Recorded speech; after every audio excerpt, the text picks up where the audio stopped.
वागर्ताभ्यो सम्पृक्तौ वागर्तपतिपतये जगता पितरौ वन्दे पार्वती परमेश्वरौ।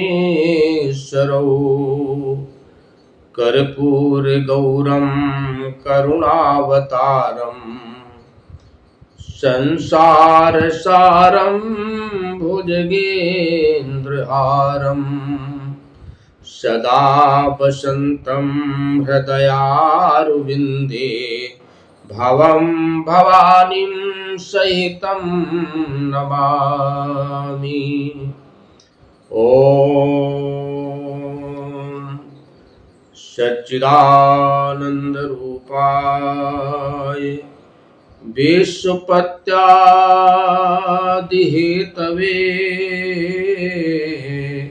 तापत्रय विनाशाय श्रीकृष्णाय वयं नुमः।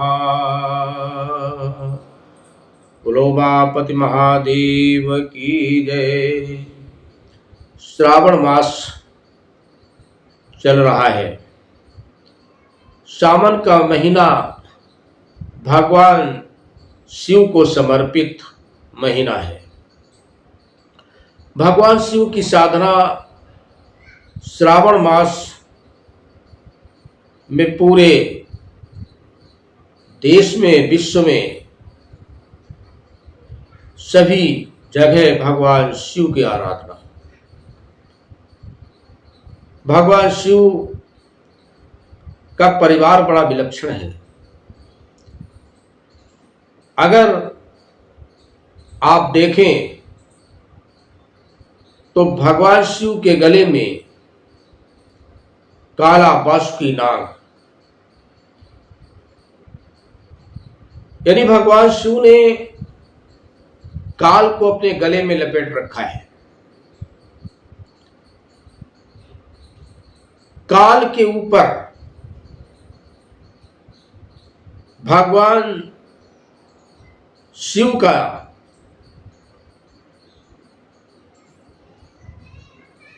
काल के ऊपर भगवान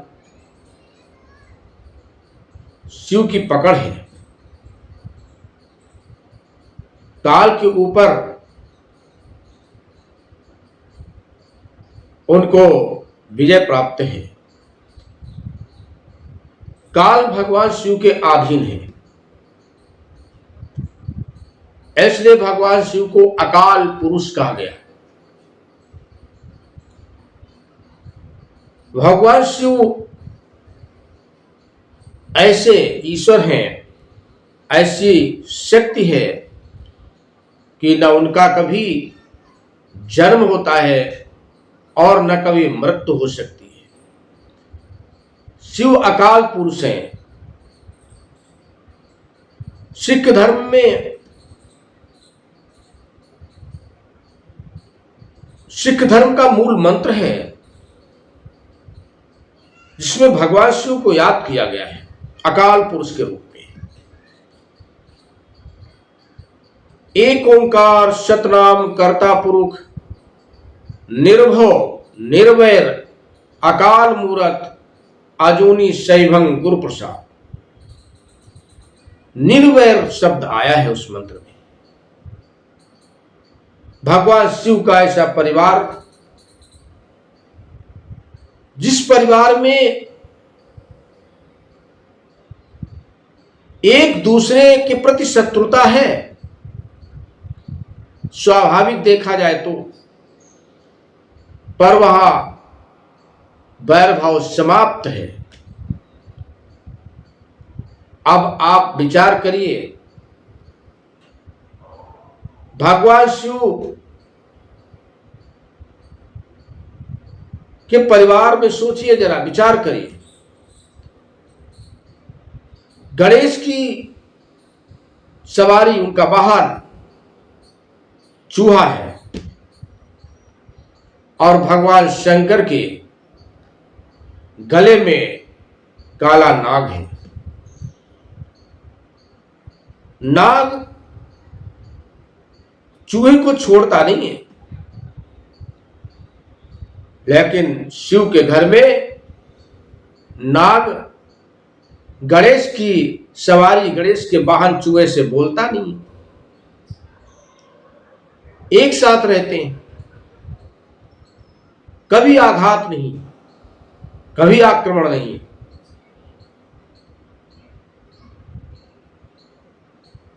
कार्तिकेय की सवारी मोर है,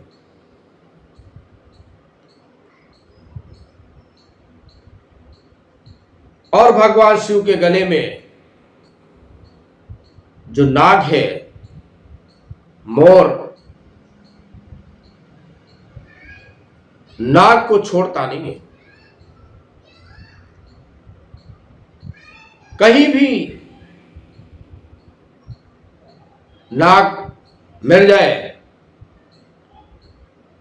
तो मोर उसको समाप्त करता है, पर भगवान शिव के घर में मोर नाग पे नहीं बोलता है।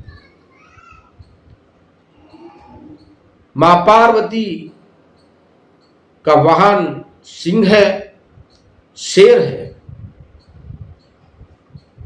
शेर कभी पशुओं को छोड़ता ही नहीं है।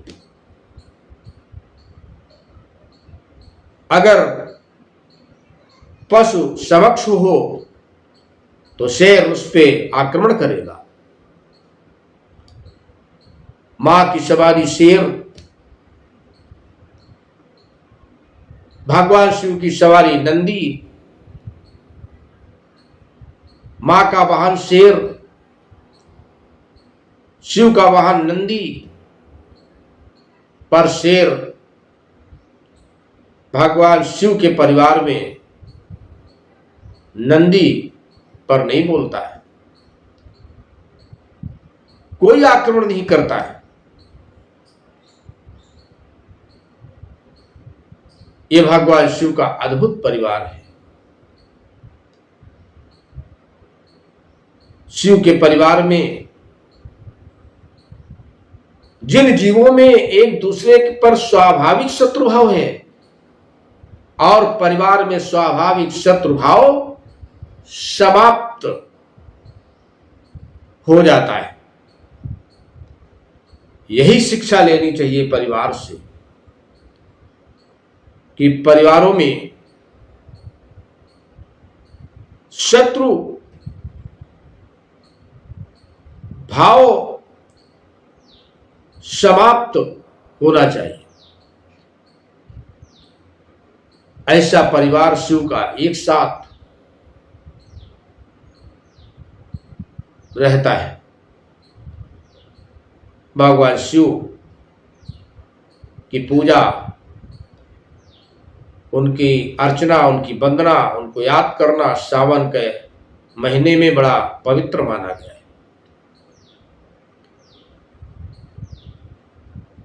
कांवर लाकर लोग भगवान भोलेनाथ के प्रसिद्ध शिवालयों में चढ़ाते हैं, लेकिन धर्म का संदेश समाज में अच्छा जाना चाहिए। समाज में धार्मिक कर्मों का संदेश भी अच्छा जाना चाहिए, प्रशंसात्मक होना चाहिए। समाज के अंदर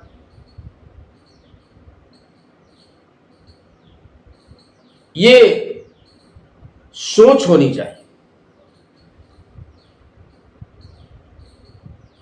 कांवर लेकर के भोले के भक्त जो शिवालयों में बड़े बड़े शिव प्रतिष्ठित मंदिरों में अर्पित करते हैं, उनका अद्भुत भाव होता है। वो कोई संकल्प लेकर के जाते हैं और उनका संकल्प, उनकी मनोकामना भोलेनाथ पूरी करते हैं। बड़ा कठिन परिश्रम है वो, पैरों में छाले पड़ते हैं, भक्ति भाव से कांवड़िए कांवर लेकर आते हैं। पर कुछ ऐसे उसमें तत्व होते हैं जो उस कांवर के महत्व को विवादित कर देते हैं। मार्ग में, रास्ते में कुछ ऐसे कृत्य हो जाते हैं जिसके कारण समाज में लोगों को बोलने का मौका मिलता है कि देखो देखो ये भोले के भक्त हैं। भगवान भोलेनाथ ने तो ऐसा आदेश कभी नहीं दिया। अरे भोले के भक्त तो सबका भला करने की सोचते हैं, और ये मार्ग में, रास्तों में ये कैसा उपद्रव। समाज को इस पे सोचना पड़ेगा। धार्मिक अनुष्ठान मन, वाणी, कर्म से पवित्र होना चाहिए। उसकी पवित्रता से शांति का वृक्ष निकलना चाहिए। धार्मिक होने का मतलब यही है। अगर धर्म से ही अशांति उत्पन्न होने लगे तो धर्म का पतन भी होने में देर नहीं लगती, और फिर उतना ही धर्म बचता है जो सत्य है, क्योंकि धर्म कभी समाप्त नहीं होता। धर्म ही सत्य है। धर्मेव सत्यम जगत मिथ्या। धर्म ही सत्य है, जगत तो झूठा है।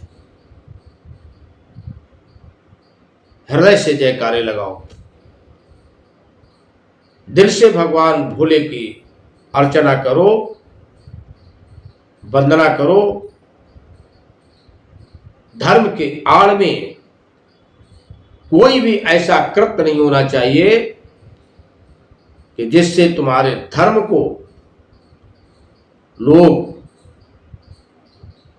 ये कहें कि ये कैसा धर्म है। लेकिन आजकल लोग ऐसा करते देखे जाते हैं। वो भोले के भक्त नहीं हो सकते।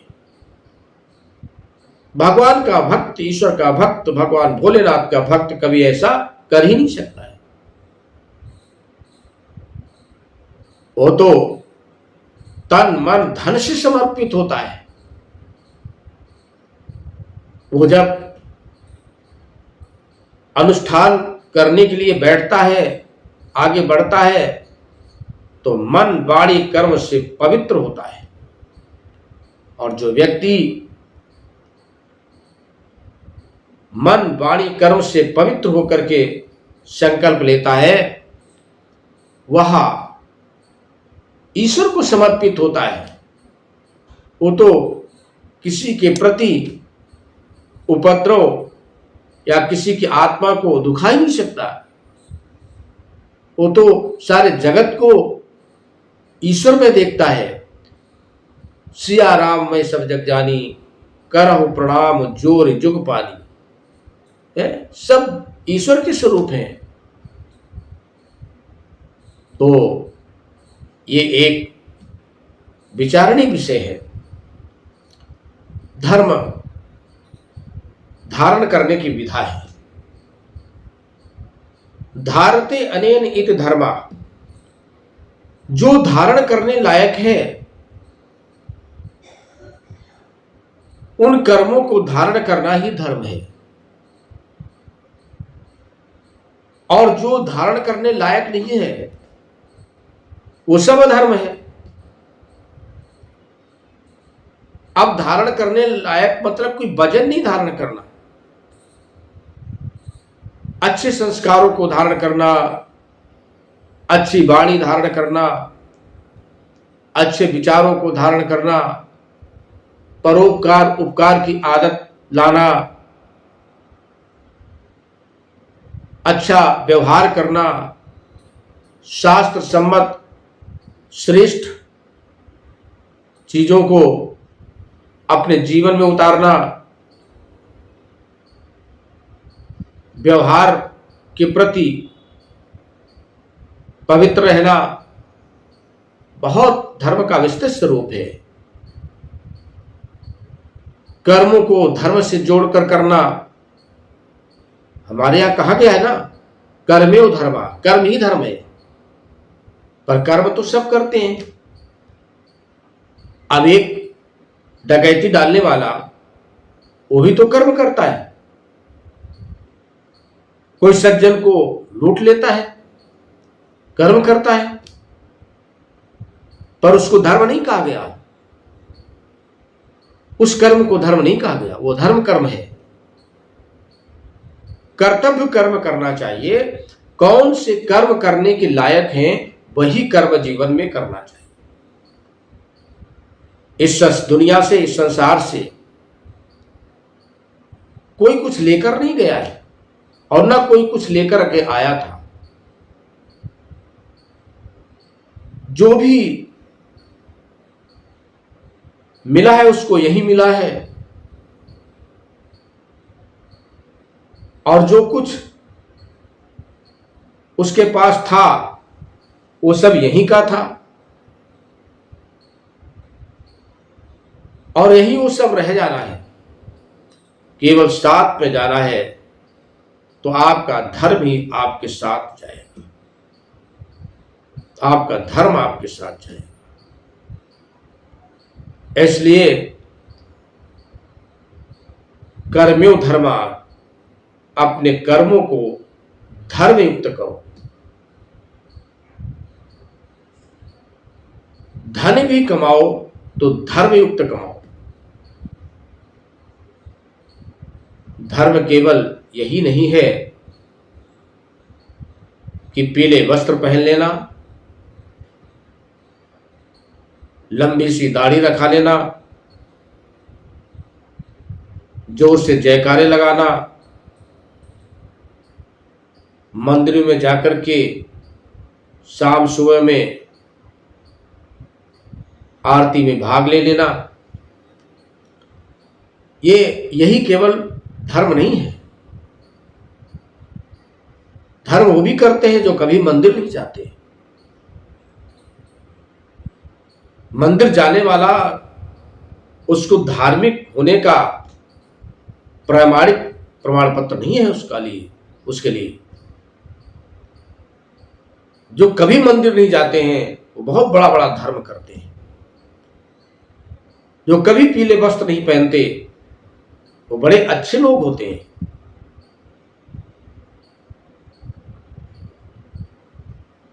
मैं ये कहना चाहता हूं कि पीले वस्त्र पहन करके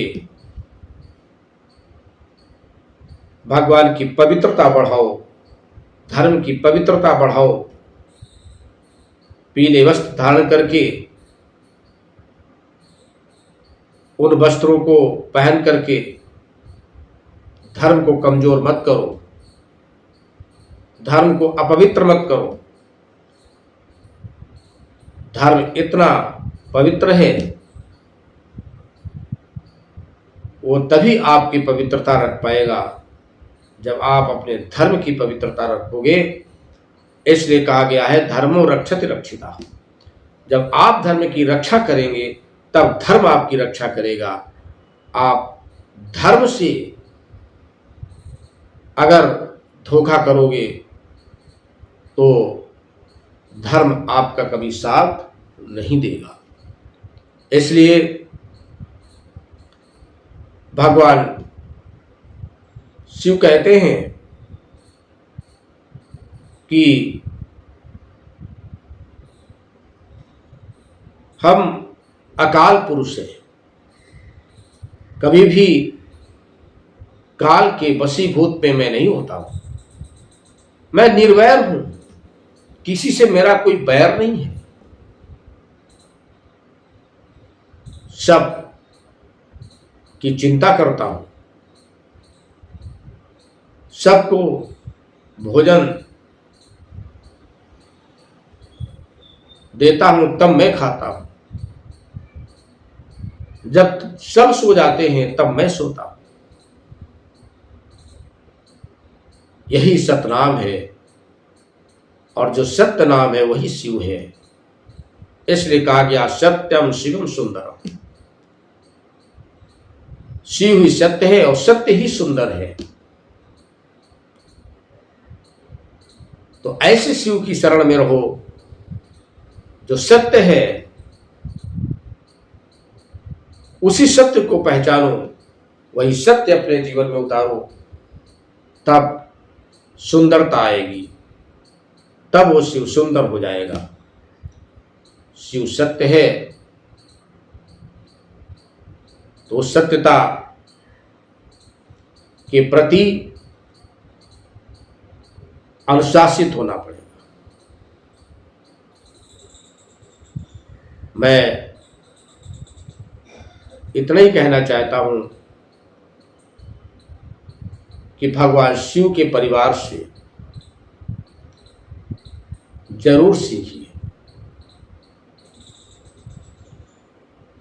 कि आपस में एक दूसरे के प्रति शत्रु भाव स्वाभाविक है, जन्मजात है, फिर भी परिवार में रहते हुए वो शत्रु भाव नहीं दिखता है। परिवारों में शत्रु भाव नहीं दिखना चाहिए। परिवार में अगर शत्रु भाव दिखेगा तो निश्चित रूप से है कि फिर पतन है। सृजन तो निर्वैरता से है। परिवार ही नहीं, सबके प्रति निर्वैर रहो, बैर मत बढ़ाओ। कबीरा खड़ा बाजार में सबकी मांगे खैर, न काहू सन दोस्ती न काहू सन बैर। सबके लिए खैर मांगो।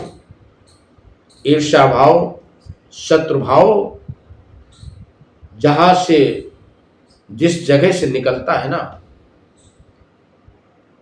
जिस मस्तिष्क से निकलता है, उस मस्तिष्क को खा जाता है।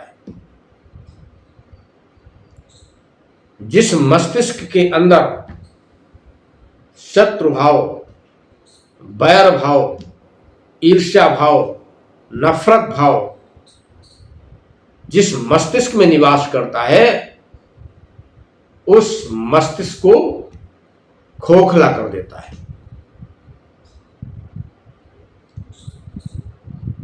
और ये निवास उसी मस्तिष्क में करता है जिस मस्तिष्क के अंदर ईर्ष्या होती है, जिसके अंदर, ये उसी में निवास करता है। तो इस बैर भाव को, नफरत के भाव को, ईर्ष्या के भाव को निकाल के बाहर करना चाहिए। संसार बहुत सुंदर है, इसको, और लोग भी बहुत सुंदर हैं, अच्छे हैं, पर जो हमने चश्मा लगाया है वो किस रंग का है, वैसे ही संसार दिखेगा। आंखों का चश्मा अगर स्वच्छ सफेद है तो आपको संसार स्वच्छ साफ सुथरा दिखेगा। चश्मा अगर काला लगा है, ग्लास काला है, तो बाहर सब काला दिखेगा।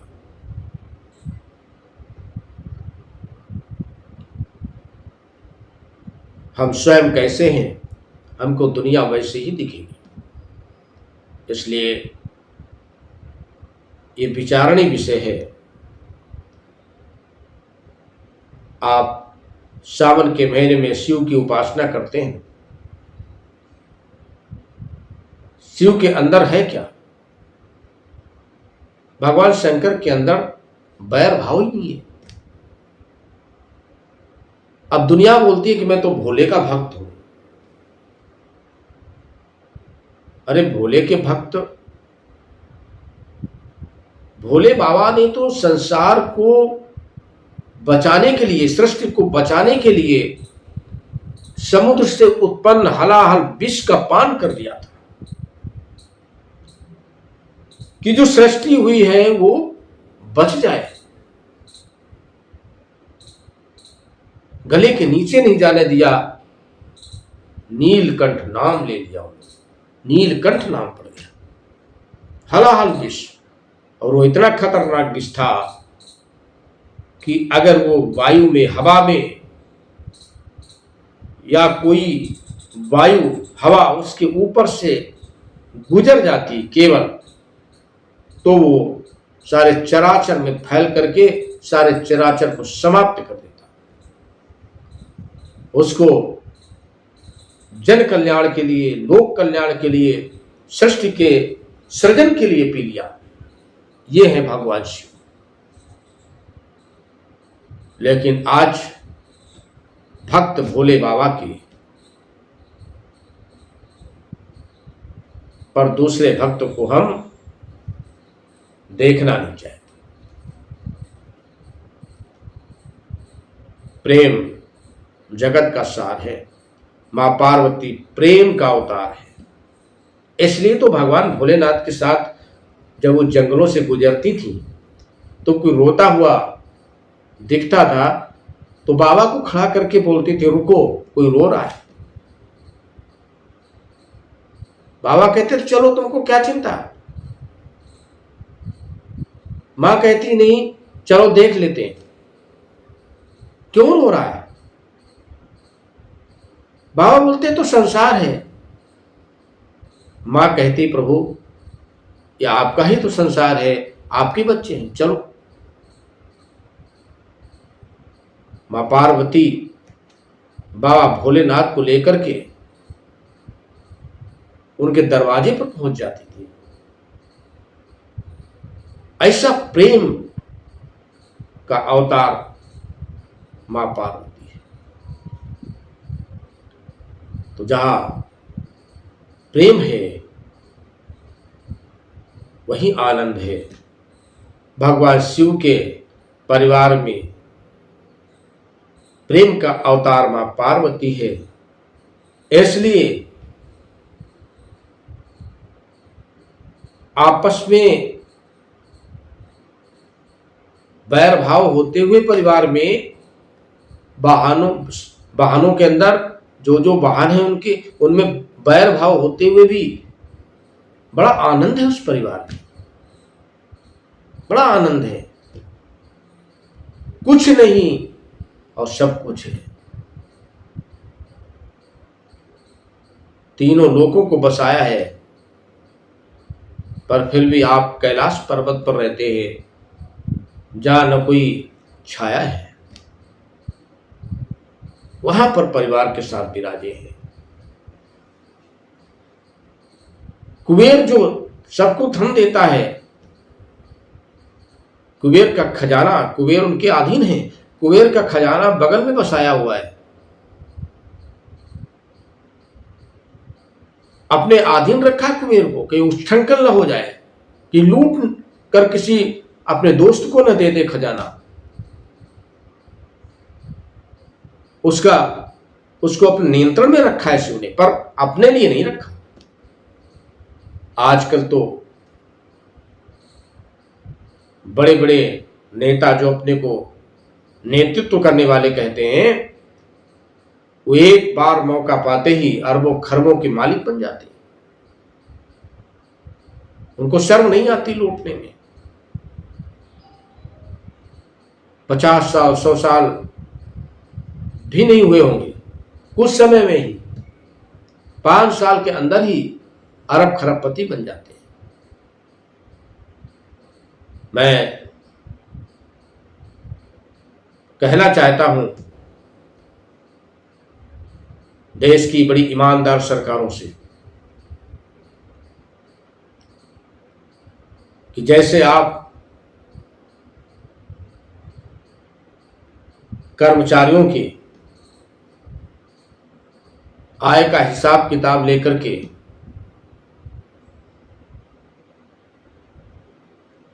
उनको नियंत्रण में रखते हैं, ऐसे इनको भी नियंत्रण में रखने के लिए एक कठिन प्रक्रिया बनाई।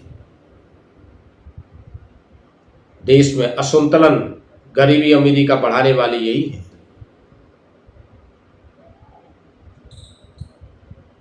खुलेआम लूट है। भगवान शिव ने खजाने को लूट नहीं दिया, खजाना का मालिक जिसको बनाया है उसको भी नियंत्रण में रखा है, और सब कुछ अपने अधीन में रखते हुए फिर भी कैलाश पर रहे हैं। अपने लिए कुछ नहीं है।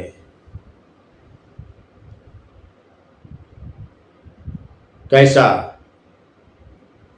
ईश्वरी संदेश है। इसलिए शिव के भक्त होना और जोर जोर से चिल्लाना, मैं भोले का भक्त हूं, भोले का भक्त हूं, और भोले के भक्त होकर के यह लूट खसोट करना, ये क्या भोले बाबा को, भगवान शिव को प्रसन्न करता है क्या?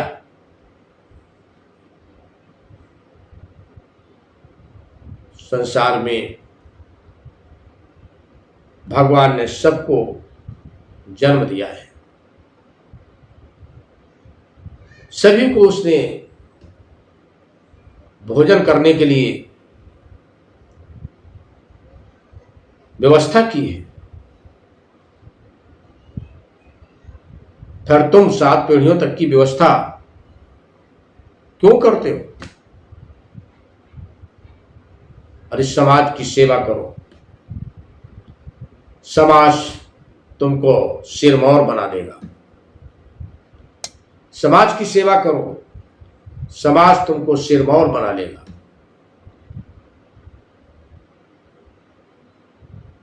पर ऐसे सिरमौर नहीं बनाएगा कि धमक दिखा करके, हनक दिखा करके जो लूटपाट सरकारी खजाने की होती है, उस लूटपाट को बंद करो। ये देश बहुत पवित्र देश रहा है। चंदन है इस देश की माटी, तपोभूमि हर ग्राम है, हर बाला देवी की प्रतिमा, बच्चा बच्चा राम है। ये देश में ये गीत चलते थे। हर शरीर मंदिर सा पावन, हर मानव उपकारी है, सिंह जहां बन गए खिलौने, गाय जहां मां प्यारी है, जहां सवेरा शंख बजाता लोरी गाती शाम है, हर बाला देवी की प्रतिमा, बच्चा बच्चा राम है। जहां कर्म से भाग्य बदलते श्रम निष्ठा कल्याणी है, त्याग और तप की गाथाएं गाती कवि की बाड़ी है। अरे ज्ञान यहाँ का गंगा जलसा, निर्मल है अविराम है, हर बाला देवी की प्रतिमा, बच्चा बच्चा राम है।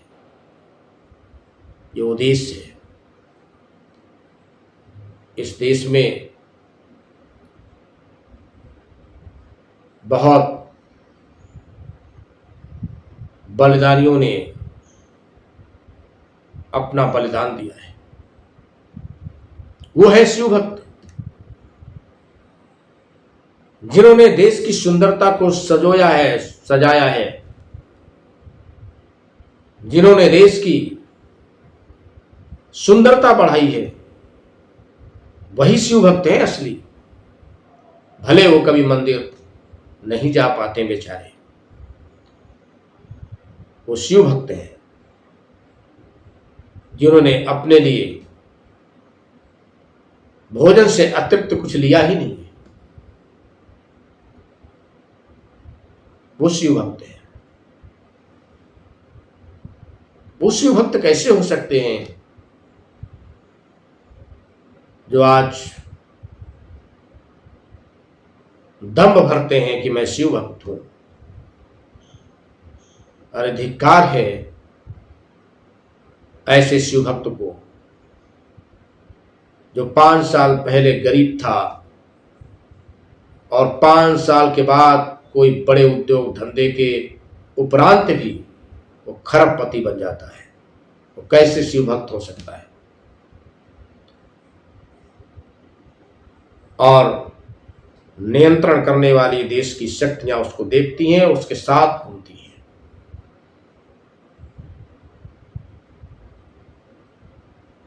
विचार करना होगा। समाज की समरसता, समाज की क्षमता, समाज को एक सूत्र में रखने के लिए आर्थिक विषमता इतनी बड़ी नहीं होनी चाहिए कि जो समाज सामने देखे कि ये कैसा तांडव नृत्य है, ये कैसी व्यवस्था है। इसलिए सच्चा शिव भक्त वही है जो अपने लिए न सोच करके अपनी प्रजा के लिए सोचे और अपनी प्रजा के लिए कुछ त्याग करे। कहा जाता है देवता वही है जो देना जाने, जिसने कुछ दिया है समाज को वही देवता कहा गया है। जैसे कोई भी देवता जो हैं उनके नाम ही इसलिए हैं, अग्निदेव, पवन देव है, अन्य देवता, वायु देवता, इंद्रदेव, जलवृष्टि करने वाले, मतलब सभी देवताओं के नाम विभागी हैं। वो देते हैं। सूर्यदेव ऊर्जा दे रहे हैं, बदले में कुछ नहीं ले रहे हैं। पर आज तो सरकारें ऊर्जा बेचने लगी। भगवान ने तो फ्री दिया है प्राणियों के लिए, पर सरकार बेचना शुरू कर दी। माने ईश्वर पे भी आधिपत्य जमा दिया कि फ्री जो उसने दिया है, कल हो सकता है कि वायु बिकने लगी वायु, ऑक्सीजन तो इतना प्रदूषित कर दिया है ना, सारी ऑक्सीजन को, सारी हवा को प्रदूषित कर देगा। इसके बाद में फिर हवा हर घर में पैक होके जाएगी और उस घर में वो ऑक्सीजन का सिलेंडर चलता रहेगा। घर के अंदर जो रहेंगे वो उस हवा से जीवित रहेंगे। बाहर निकलेंगे तो एक छोटा सिलेंडर खरीदेंगे, वो लगाएंगे और वो लगा करके और घूम घाम के बाजार मार्केट में आ जाएंगे। ये दिन आने वाले हैं, क्योंकि दोहन तो किया है पर संशोधन कुछ नहीं निकाला, केवल दुहा है। यही है लूट खसोट करने वाले। बहुत विचारणीय विषय है। फिर कहते हैं हम शिव भक्त हैं। अरे शिव ने तो सबको दिया है, छित जल पावक गगन शबीरा, ये 5 चीजें फ्री प्राणियों के लिए भगवान ने दी। इनसे, ये 5 चीजों से जीवन है। यही ब्रह्मांड में है, यही पिंड में है। ये 5 तत्व हैं, यही ब्रह्मांड में है और यही पिंड में है। जो ब्रह्मांड में है वही पिंड में है। और इन 5 पर भी अब नंबर लगने वाला है। सूर्य की ऊर्जा बिकने लगी, पानी बिकने लगा, धरती तो बिक ही रही है, आकाश भी बिकने लगा है, प्लाट शुरू हो जाएंगे चंद्रमा पर। सब कुछ बेच दोगे तो रहोगे कहाँ? अरे कुछ तो परोपकार उपकार के लिए संजो, संभालो उसको। सत्यम शिवम सुंदरम, सत्य को छोड़ दो, रहने दो उसको, सत्य पे आघात मत करो, क्योंकि समाप्त नहीं होगा, वो तुमको समाप्त कर देगा। सत्य जब इतना परेशान हो जाएगा तब वही सत्य का जो छोटा सा कण बचेगा, वो कण सत्य का जो बचेगा छोटा सा, तो वो विस्फोटक हो जाएगा। इसलिए सत्य को इतना सताओ ना, सत्य को कभी इतना नहीं सताना चाहिए। ये नहीं सोचना चाहिए सत्य डर गया, सत्य भाग गया, सत्य तो कुछ बोल ही नहीं रहा, सत्य में कोई शक्ति नहीं है, ताकत नहीं है। इतना अट्टहास मत करो, इतने सत्य को मत सताओ कि सत्य का वो टुकड़ा, वो अणु, वो कण विस्फोटक बन करके तुमको धुआं कर दे, खत्म कर दे। सत्य की पूजा करो, सत्य मार्ग को अपनाइए, सत्य सहने की, सत्य करने की और सत्य पर चलने की आदत डालनी पड़ेगी। वो आदत डालिए। दुनिया असत्य के मार्ग पर दौड़ लगा रही है, और वो असत्य का मार्ग जिस पे संसार दौड़ रहा है, यही उसकी अशांति का कारण है। मेरे पास बहुत से लोग आते हैं और वो कहते हैं, गुरुजी मेरे पास सब कुछ है, मेरे पास 15-20 मकान हैं, 50-40 प्लाट हैं, 300 एकड़ जमीन है, 50-60 ट्रक चलते हैं, 2-4-10 फैक्ट्रियां हैं, सब कुछ है, पर अशांति बहुत है, चैन मुझे नहीं, मैं दुखी बहुत हूं। क्यों? वो जो भी है वो असत्य के मार्ग से आया है। उस सत्य के मार्ग से नहीं जमा किया गया। सत्य के मार्ग से अगर आया होता तो उसमें शांति होती, अशांति हो ही नहीं सकती थी। अशांति जब ही होगी जब उसका स्रोत सत्य का नहीं होगा। सत्य में जयते, सत्य की हमेशा विजय होती है। सत्य में शांति है, सत्य में विजय है, सत्य में खुशहाली है। पर हो सकता है कि सत्य में चमक ना हो देखने में थोड़ी देर के लिए, पर अंततोगत्वा सत्य में मुस्कुराहट रहती है। तुम्हारा अगला जीवन भी सत्य से ही होगा। जो तुम्हारे साथ जितना सत्य होगा वही तुम्हारा धर्म होगा, और उसी पर आधारित जीवन होगा। मत करो बेईमानी, मत करो किसी से नफरत,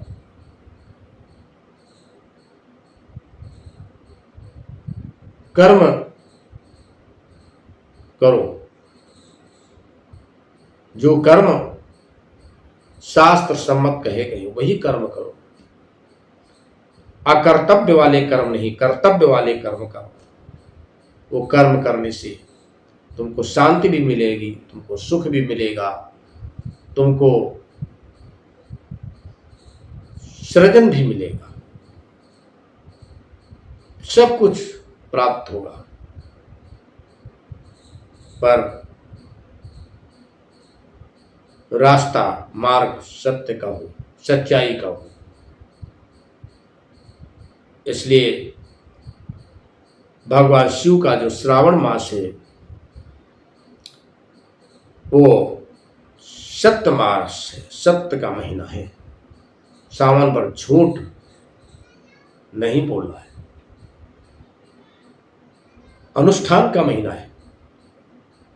सावन में झूठ बिल्कुल बोलना नहीं है, सत्य बोलना है। इसलिए कहा कि सत्यम, शिव कल्याण करो, सावन में दान करो। शिव का अर्थ ही है कल्याण करना, उपकार करना।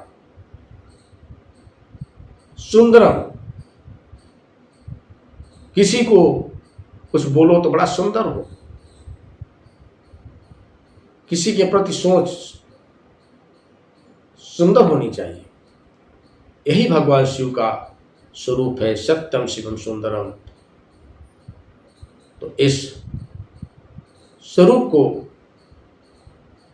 हम प्रणाम करें और अपने शरीर के अंदर इस स्वरूप को देखें। इस स्वरूप को देख करके सावन के महीने में भगवान भोलेनाथ की आराधना करते रहें। भगवान शिव आपका मंगल करेंगे, मां पार्वती आपको आशीर्वाद देंगी, नंदी आपकी मनोकामना पूर्ण करेंगे, गणेश आपको रिद्धि और सिद्धि देंगे, कार्तिकेय आपको पराक्रम देंगे, शिव का परिवार